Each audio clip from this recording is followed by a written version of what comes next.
dans ce nouveau débat. Alors, on le sait, l'Union européenne a fixé un objectif de décarbonation ambitieux pour 2050.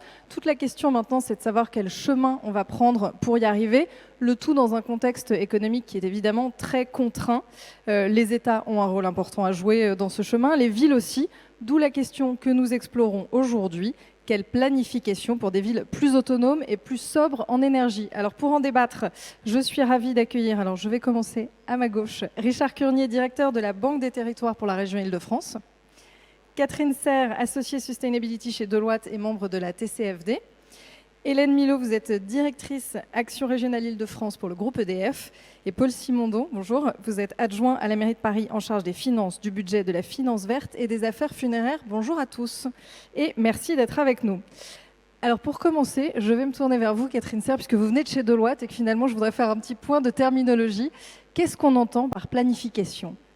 Grande question. Bonjour à tous. Donc, planification, on a souvent associé la planification à la croissance économique, à l'orientation des investissements, aux choix politiques, à des secteurs prioritaires. Aujourd'hui, on l'a entendu ce matin, l'enjeu, il est évidemment économique, mais il est aussi d'associer les enjeux écologiques, environnementaux et sociaux. Donc avec un double défi, on l'a un petit peu évoqué pour moi, un défi de temps et un défi d'incertitude. On a parlé de réconcilier les horizons. Alors c'était McCartney, qui était gouverneur de la Banque d'Angleterre, qui parlait de tragédie des horizons. Le temps long, le temps du climat, si on peut considérer que c'est encore un temps long, et le temps court des décideurs. Et juste un exemple, une illustration issue des entreprises et du tissu économique. Si on regarde aujourd'hui les 160 plus grandes entreprises émettrices, la grande majorité s'est engagée sur une trajectoire net zéro à 2050, plus de 75%.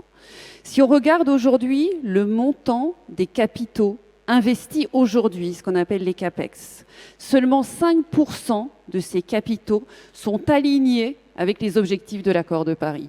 Quand on parle de réconciliation des horizons, c'est ça en fait, c'est quelles actions concrètes sont prises aujourd'hui avec des objectifs à court terme, moyen terme et long terme. Et une double difficulté sur la question de planification, c'est finalement comment planifier l'improbable. On l'a vu en discutant des scénarios à l'instant. On va certainement, sur la France en tout cas, vers une augmentation des températures de 3,8 degrés.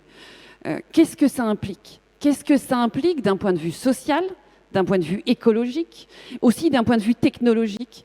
Donc c'est imaginer tous les scénarios possibles, positifs et négatifs, pour être à même de prendre les bonnes décisions. Donc ça suppose, et on l'a bien entendu ce matin, de changer totalement de logiciel, de changer d'outils de mesure. Et quand on parle de planification, c'est en associant bien évidemment la performance économique et la performance sociale et environnementale.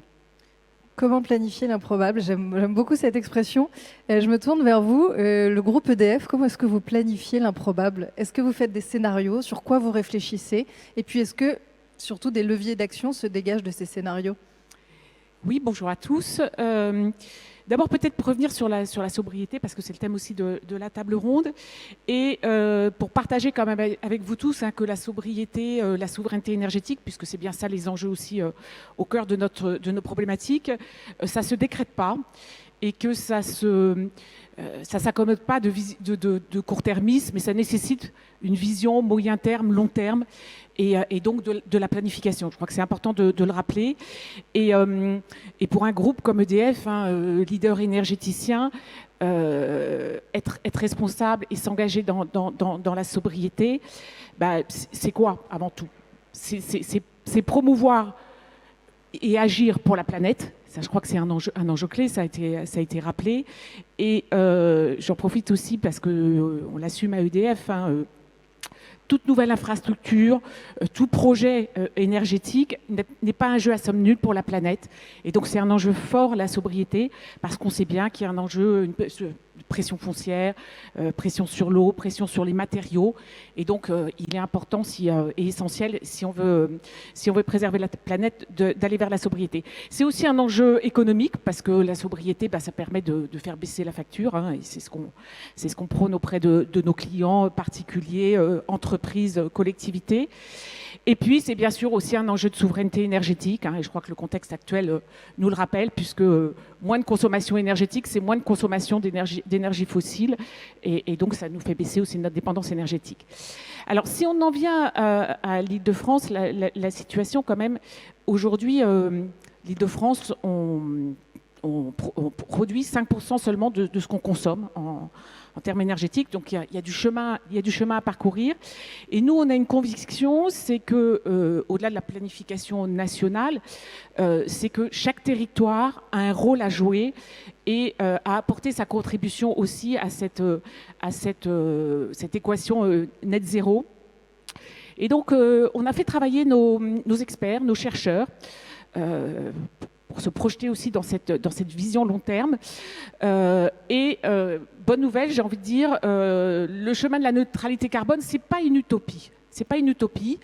On a fait une étude très, très, très ouverte qu'on a partagée avec tous les acteurs, avec l'idée justement de contribuer aussi à cette planification et de regarder vraiment ce qui est possible, ce qui est réaliste. Et pour en venir au résultat, cette étude, elle montre qu'à l'horizon 2050, nous, ce qu'on a projeté, alors avec différentes hypothèses, on peut arriver à moins 40% de consommation énergétique et à diviser par 5 les émissions de carbone. Alors, on dit que c'est pas zéro, mais divisé par 5, ça permet quand même de réduire drastiquement les émissions de carbone. Et ça, c'est quoi les leviers? Les leviers, c'est bien sûr de produire et de consommer bas carbone, et donc de développer les sources de production bas carbone. Bien sûr électricité, mais pas que, aussi autour de la chaleur, ça a été cité, et en Île-de-France, il y a un formidable potentiel autour de la chaleur et de la chaleur renouvelable. Et puis bien sûr d'électrifier les usages et de décarboner les usages. L'enjeu aussi, c'est bien sûr la performance énergétique. Ça a été dit par Bertrand Piccard, c'est bien de rechercher l'efficience et pas la décroissance autour de la performance, mais on sait qu'aujourd'hui, on est capable de faire mieux en termes de consommation énergétique, au travers notamment de solutions de pompe à chaleur, là aussi de réseaux de chaleur, voilà, plus performants, plus pilotés. Et puis troisième levier, c'est bien sûr la sobriété. Et là-dessus, je crois qu'il faut aussi bien partager ensemble qu'il y a un enjeu de comportement, et d'où l'importance de schémas directeurs, de planification, parce que c'est comme ça aussi qu'on embarquera les consommateurs, c'est ce qu'il dit Geoffroy Roux de Bézieux. Voilà, il faut aussi inciter les consommateurs à consommer mieux. Alors ces 3 leviers, juste, et j'ai terminé, je voudrais insister aussi sur qu'ils ne sont pas exclusifs, ils sont complémentaires, ils sont imbriqués, et il y a des leviers qui permettent d'agir il y a des solutions qui permettent d'agir sur plusieurs leviers. Bien évidemment, ça a été beaucoup cité aujourd'hui, c'est le véhicule électrique, parce que le véhicule électrique, c'est moins de consommation, un meilleur rendement énergétique, et puis bien sûr, pas d'émissions, et donc de l'air plus respirable. Vous partagez effectivement vos scénarios avec différents acteurs. Est-ce que vous l'avez consulté, ce scénario, à la ville de Paris, et quels sont finalement vos propres scénarios? Ça concorde pas? Quelles sont un peu les grandes échéances que vous avez pu cranter?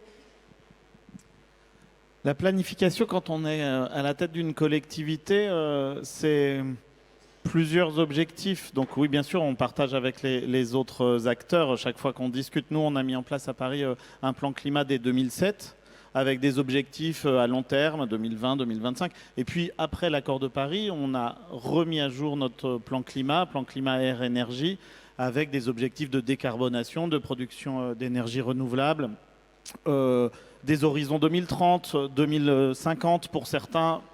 Mais quel sens ça peut avoir dans une collectivité d'avoir de tels horizons qui vont au-delà de l'horizon de projection, qui est l'horizon politique, les échéances électorales. Quand c'est pour la mandature d'après, quand c'est pour la mandature d'encore après, y compris quelles conséquences ça a réelles. Pour que ça se traduise réellement, il faut 2 choses. Il faut d'abord un leadership politique qui va expliquer ses objectifs à long terme, vérifier la trajectoire, qu'elle soit compatible, mais qui va expliquer en lui donnant du sens dans des décisions du quotidien. Je vous donne un exemple. Depuis 2001, la ville de Paris, il y a un rééquilibrage au profit des mobilités douces, des piétons, des cyclistes, de l'espace public, et une baisse de la place de la voiture, avec des objectifs contre la pollution, contre la dépendance aux énergies fossiles et de réappropriation de l'espace public pour un meilleur partage. Ça s'est fait plusieurs fois. Le moment, avec chaque fois certaines, disons, levées de boucliers contre ces changements. Ça ne se traduisait pas de la même manière quand c'était Bertrand Delanoë et les couloirs de bus que quand c'était les berges de Seine et Anne Hidalgo, mais en fait, c'était les mêmes mécanismes. Mais le moment où la maire de Paris annonce objectif sortie du diesel 2025, très longtemps à l'avance, hein, c'est dès 2017 que ça arrive, donc il y a le temps de se projeter. D'abord, c'est une incompréhension de certains acteurs qui n'y croient pas, et quand on l'explique, qu'on le réexplique, qu'on le donne comme objectif, ça déclenche un changement chez les consommateurs, puis des traductions réglementaires, les ZFE, etc. Puis d'autres collectivités se mettent sur des objectifs partagés, et après, finalement, au niveau européen, on voit qu'il y a un certain... Mais on l'a fait très en amont, et en fait, la maire, en faisant ça, a déclenché finalement la possibilité d'avoir ça comme objectif. Alors, ça, il faut en avoir la capacité politique, il faut le porter, le leadership, et il faut aussi se servir des outils qu'on a. La collectivité, c'est un outil. Paris, c'est un acheteur public très puissant. 1,5 milliard de marché public par an, par exemple. Avant, j'étais adjoint chargé de la propreté et de la gestion des déchets. Le moment où on a mis dans les marchés publics que les véhicules de propreté devaient être sans diesel, les constructeurs nous ont dit bah non, ça n'existe pas, c'est pas possible.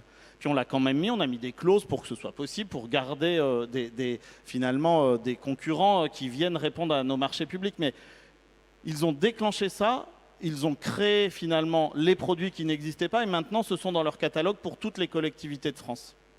On voit effectivement le rôle central que les maires peuvent jouer. Vous parlez d'outils. En fait, ma transition est toute trouvée, puisque Richard Curnier, à la Banque des Territoires, vous avez participé à la création d'un outil qui est à destination des maires, justement, pour les aider dans cette transition énergétique.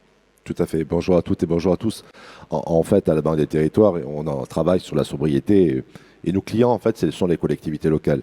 Et donc, on a essayé de récupérer l'ensemble de la data, l'ensemble des données des collectivités locales, de leur patrimoine, en fait, hein, entre l'année de construction des différents ouvrages, à savoir aussi l'usage, si c'est un groupe scolaire, un bâtiment administratif, un bâtiment sportif, et l'année de construction. Et en fait, on a cette cartographie en fait de tout le patrimoine, et ce qui nous manquait, c'est deux éléments, c'est la consommation à la fois d'électricité de ces bâtiments et la consommation aussi de gaz. Et donc on a travaillé avec justement les deux fournisseurs, avec à la fois Enedis et GRDGaz, pour essayer de récupérer cette data, pour permettre aux collectivités locales d'avoir un peu le mapping de leur de la consommation énergétique de leurs bâtiments. Et là, effectivement, le maire, c'est très intéressant parce qu'en fait, le maire voit de suite les bâtiments qui sont énergivores. Et ça, c'est quand même intéressant. Et donc, à l'issue de ça, on essaie d'apporter, comme nous sommes une banque, des éléments aussi, des solutions financières. Et on a travaillé sur un montage un peu innovant qui s'appelle l'intracting. L'intracting, c'est quoi? C'est pas un prêt, mais c'est une avance que nous faisons à la collectivité locale. Et cette avance, elle est remboursée uniquement grâce aux économies d'énergie réalisées. Et là, c'est assez vertueux, parce qu'en fait, ça ne s'impute pas, mais je parle à l'adjoint des finances sur le budget de fonctionnement, mais cet argent-là, cette avance, elle est remboursée grâce aux économies d'énergie réalisées. Et généralement, il faut à peu près 10 à 13 ans, vous voyez, pour le remboursement. Et là, on trouve un système assez vertueux, à la fois une meilleure connaissance pour les collectivités locales de la consommation de leurs bâtiments, mais aussi une solution qui est financière, qui est propre et qui est adaptée justement à la situation. C'est sûr que l'aspect financier est essentiel dans cette phase de transition. On reviendra sur ce point, mais je voudrais rester sur ce que vous venez d'aborder, c'est-à-dire l'innovation, les nouveaux outils qui sont à la disposition des villes. Chez EDF, est-ce que vous avez des solutions à proposer aux villes? Alors j'imagine que oui, bien sûr. Est-ce qu'il y a des pistes prometteuses? Est-ce qu'on peut savoir aussi un petit peu sur quoi vous travaillez pour l'avenir? Oui, donc, bien sûr, il y a les enjeux de long terme, hein, j'en ai parlé, mais bien évidemment, on sait que c'est une course contre la montre, hein, le changement climatique et la transition énergétique. Et donc, bien évidemment, on est aussi dans l'action. Et l'action, finalement, c'est les projets. C'est les projets. Et peut-être pour partager avec vous quand même, hein, parce que j'ai quelques années au sein du groupe EDF, il y a, je dirais, 10-15 ans, en fait, l'enjeu énergétique dans les projets de construction de quartiers, d'infrastructures, l'enjeu énergétique, il était abordé par les promoteurs, les architectes, les maîtres d'ouvrage, essentiellement sous l'enjeu du raccordement. Alors, je ne dis pas que ça ne reste pas un enjeu aujourd'hui encore, mais on voit que ça a beaucoup bougé, puisqu'aujourd'hui, il n'y a pas un aménageur, pas un promoteur, pas un maître d'ouvrage, pas un architecte qui ne pense pas à la question énergétique au préalable de son projet et qui la pense pas dans une logique, bien sûr, de performance, d'efficience, d'optimisation énergétique. Et bien sûr, là-dessus, on a une multitude de solutions, mais peut-être le message, c'est finalement que justement, c'est bien ce bouquet de solutions qu'il faut mettre en place et non pas raisonner solution par solution, tant sur la production que sur la consommation. Et peut-être pour l'illustrer et pour être un peu concret, je vais prendre l'exemple sur un quartier, Nanterre Cœur Université, une ville au sein de la métropole, où là, justement, dès la conception du quartier, avec le maître d'ouvrage et le constructeur, en l'occurrence c'est Bouygues, on a pensé la question énergétique en multipliant les solutions de production décarbonées renouvelables. Et pour vous dire, on a 5 sources de production d'énergie renouvelable sur ce quartier. Et l'idée, bien évidemment, c'est de les combiner, de les optimiser au travers d'un pilotage intelligent grâce à de l'IA, du numérique, des capteurs. Et en aval, si je puis dire, pareil sur les solutions. Et là, je pourrais prendre aussi l'exemple de ce qu'on fait dans le... On n'a pas beaucoup parlé, c'est rare, ce matin, c'est sur les Jeux olympiques et paralympiques Paris 2024. Et là, nous, on travaille sur un lot du village des athlètes. Et là, on essaie d'aller encore plus loin en termes d'innovation. Et on va aussi conjuguer, articuler avec différents usages. Bien sûr, les usages thermiques, mais des usages domestiques. On sait qu'on a besoin d'électricité. Des usages aussi pour les véhicules électriques, on en a beaucoup parlé. Et donc, justement, comment on décilote ces usages et comment on les optimise et on les fait fonctionner à des moments où ça permet de consommer moins. Et peut-être pour vous donner le résultat, si je reprends Nanterre Cœur Université, finalement c'est quand même 500 tonnes de CO2 évitées. Alors je sais que les chiffres c'est toujours compliqué dans le domaine énergétique, mais c'est quand même l'équivalent de 2 fois la surface du quartier d'une forêt plantée, d'une forêt d'arbres de 25 ou 30 ans, parce qu'on sait bien que c'est pas la même chose si on met des jeunes pousses ou si on met des arbres à maturité. Et puis peut-être un autre résultat très significatif. Et je le dis d'autant plus que quand on a fait ce projet, c'était déjà en 2020 ou 2021, l'enjeu de la facture énergétique était un peu moins prégnant. On s'engage avec le client sur un prix, sur une durée de 25 ans. Vous imaginez la valeur que ça a aujourd'hui dans le contexte actuel. Voilà, donc ça, je pense que c'est quand même très, très significatif de solutions qui existent et qui sont déployables. Et j'insiste aussi peut-être sur le village des athlètes, parce qu'on parle beaucoup de village durable. Mais nous, l'idée qu'on a au travers de ce qu'on fait dans le village des athlètes et pour les Jeux, c'est bien sûr de le faire dans la durée et au-delà des Jeux, mais c'est aussi d'innover et que ça serve aussi à d'autres territoires, que ces innovations, elles soient transposables dans d'autres quartiers, et pour construire la ville de demain. Transposable, alors c'est le mot sur lequel je voudrais repartir, parce que depuis ce matin, on essaye effectivement de faire dialoguer notamment le monde du public, le monde du privé. Catherine Serre, vous travaillez exclusivement auprès des entreprises, vous accompagnez les entreprises dans leur transformation. Est-ce qu'il y a des bonnes pratiques, est-ce qu'il y a des choses dont on pourrait s'inspirer, mais qui soient évidemment transposables au niveau des villes? Oui, bien sûr, sans citer toutes les initiatives, tous les efforts incroyables, et notamment des entreprises françaises de toute taille. On a entendu beaucoup de grandes entreprises ce matin, force d'innovation, des startups, des licornes, qui sont véritablement engagées pour réconcilier à nouveau l'écologie et l'économie. Mais ce que je vous propose, c'est peut-être de partager quelques facteurs clés de succès d'entreprise. Qu'est-ce qui fait que ça fonctionne? Pour moi, le premier facteur clé, c'est la formation. Vous le soulignez, c'est-à-dire quand on parle d'émissions évitées, concrètement, qu'est-ce que ça veut dire? Qu'est-ce que ça veut dire pour nos concitoyens? Qu'est-ce que ça veut dire pour nos collaborateurs?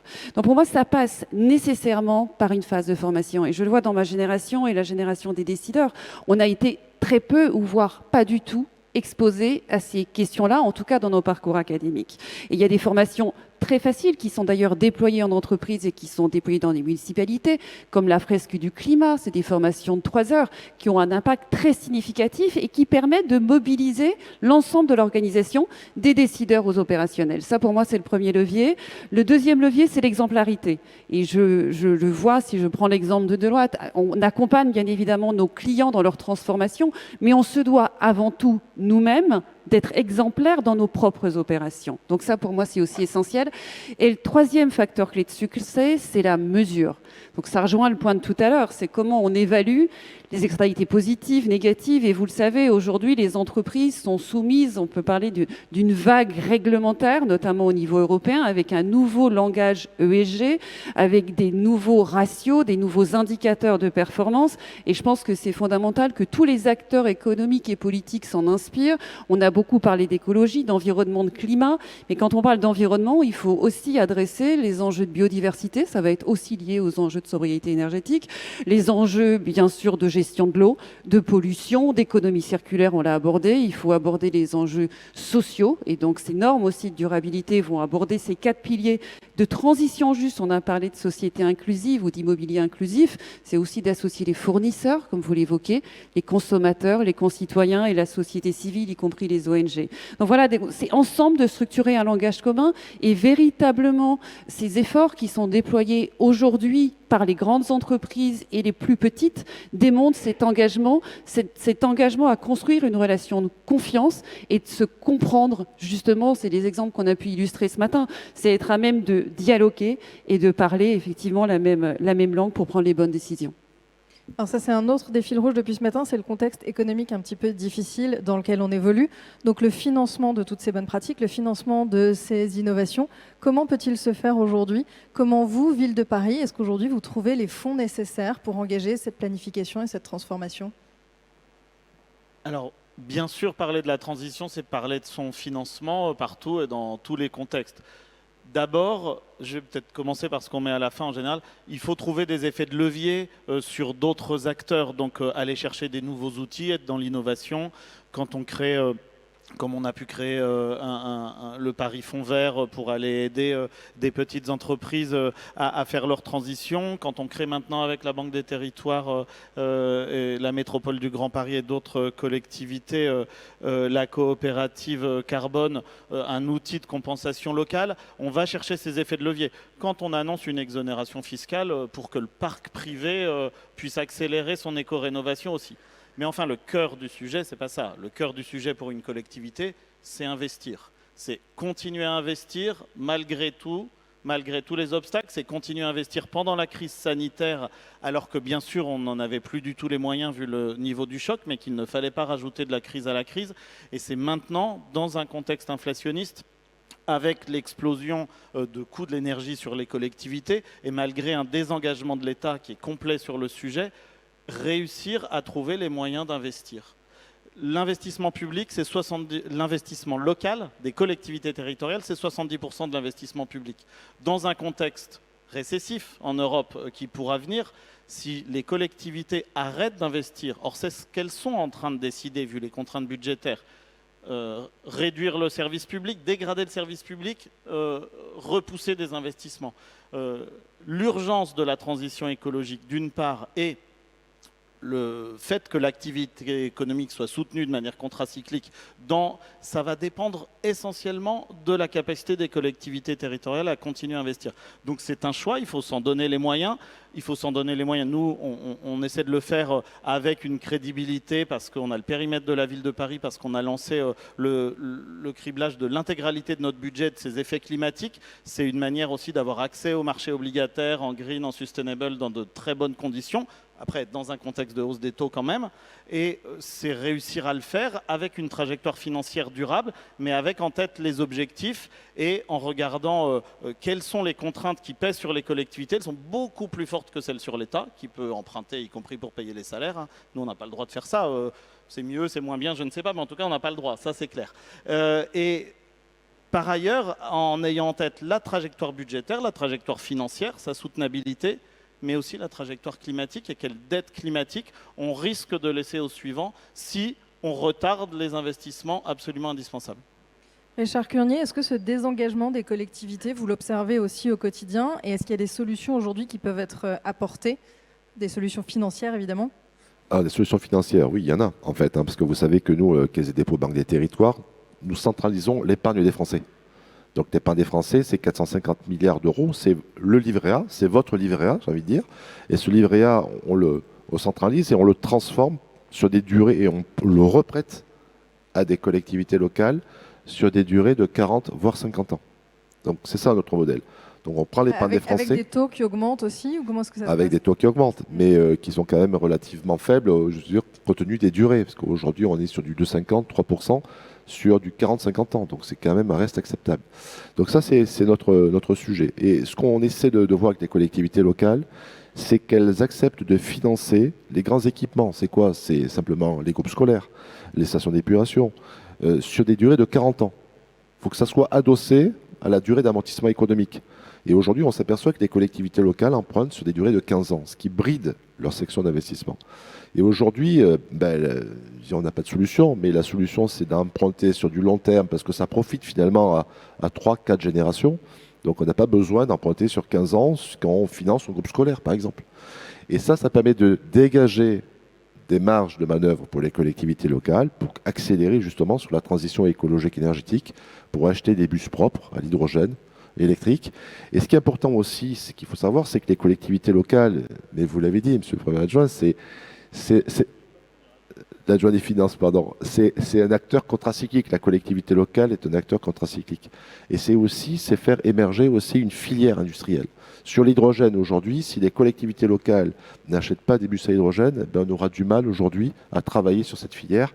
Et cette filière, c'est créer des nouveaux emplois, c'est aussi grâce aux collectivités, et grâce à cette possibilité que nous offrons la Banque des territoires de faire des financements très longs pour permettre aux collectivités locales d'investir plus. Donc je reviendrai vous voir, monsieur la Finance. Et on retombe finalement sur ce que vous disiez, Catherine Serre, en introduction, c'est-à-dire que la planification, c'est réussir à conjuguer des temps courts, moyens et longs. Merci à tous.